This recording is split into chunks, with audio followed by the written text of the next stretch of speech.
Question number 12, Catherine Delahunty. Tēnā koe, Mr Speaker.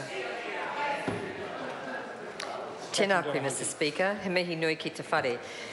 My question is to the Minister for the Environment. Is he concerned that pure fresh drinking water could be bottled for sale from the Canterbury region, where the water that the locals have to drink has been described as a, quote, ticking time bomb by the Canterbury District Health Board Medical Officer of Health? The Honourable Dr Nick Smith. No, firstly because the member only half quotes the Medical Officer of Health's comments about nitrate levels. Secondly, because the government's freshwater program is for the first time putting limits on nitrate pollution in Canterbury through the work of the commissioners at ECAN and the government's national policy statement. And thirdly, note that of the 325 wells in 2004 that were tested, none of them were in Christchurch or Waimakariri, where the bulk of the Canterbury population lives. Supplementary. Supplementary question, Catherine Delahunty.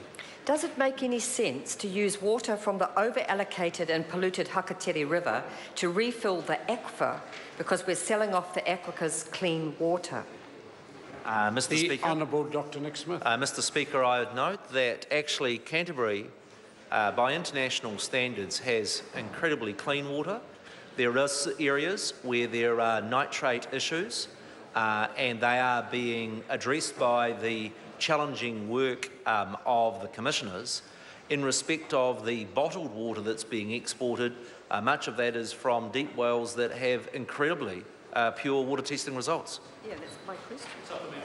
Supplementary question, Scott Simpson. To the Minister, what proportion of New Zealand's total water resource is taken by the bottled water industry, and why has he rejected calls for a moratorium on the export of bottled water? Either of those two supplementary questions can be answered. The Honourable Dr Nick Smith. I'll certainly cover the latter part. Proposals for a moratorium on bottled water, given that it only makes up 0.004% of New Zealand's water volume, are about as sensible as pretending you'd solve Auckland's transport problem by banning bicycles, or to be more mathematically correct, tricycles.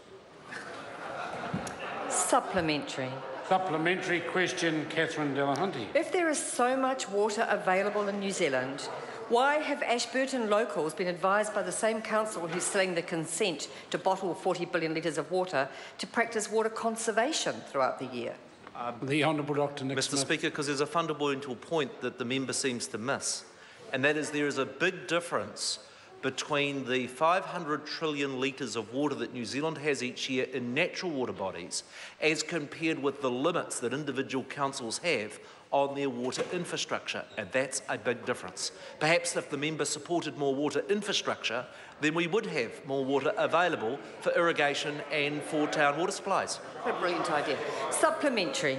Supplementary question, Catherine Delahunty. How will the government support rural Cantabrians whose water is so badly polluted by nitrates their unborn and formula-fed babies are at risk to access the fresh drinking water from Lot 9, the lot that's being sold to a water bottling company? Mr Speaker, the Honourable Dr Nick Smith. I'd urge the member to actually refer to the actual test results.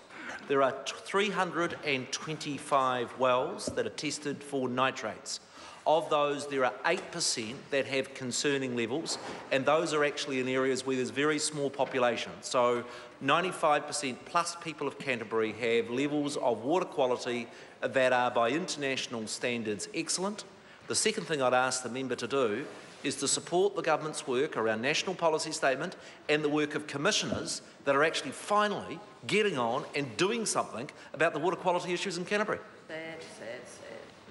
And that concludes questions for oral answer.